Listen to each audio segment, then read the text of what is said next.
Hello viewers, I'm Prince Mark R. Puso. I'm here to teach you how to connect Microsoft Access to Visual Studio 2010. First, go to Start button, select Microsoft Access, then create blank database, type, type your name,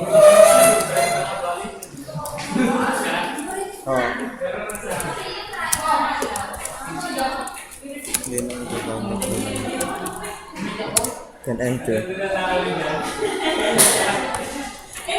Click Design View, then okay. Type name,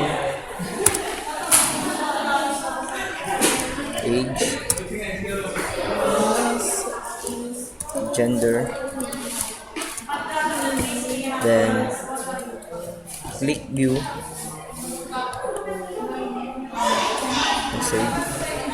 Write your name,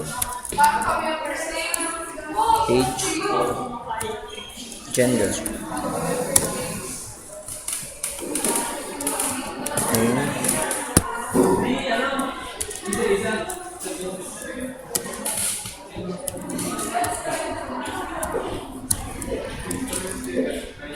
enter, then save. Close first Microsoft Access before you open Visual Studio 2010.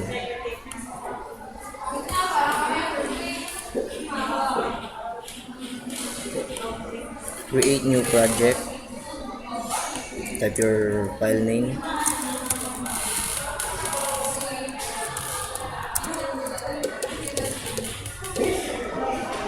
then okay.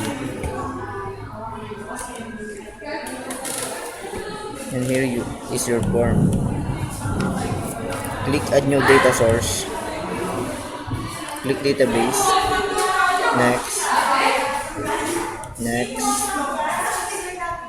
then new connection, browse for file name,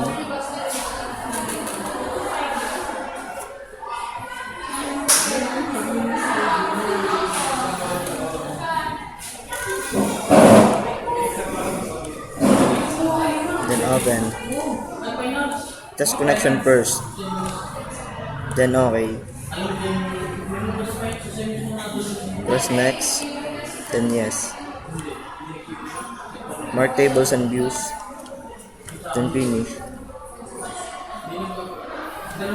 Then drag your table into your form. And here's the output. Then click play or F5.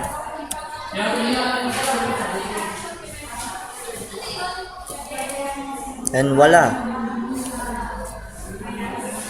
Here's your output. Thank you for listening.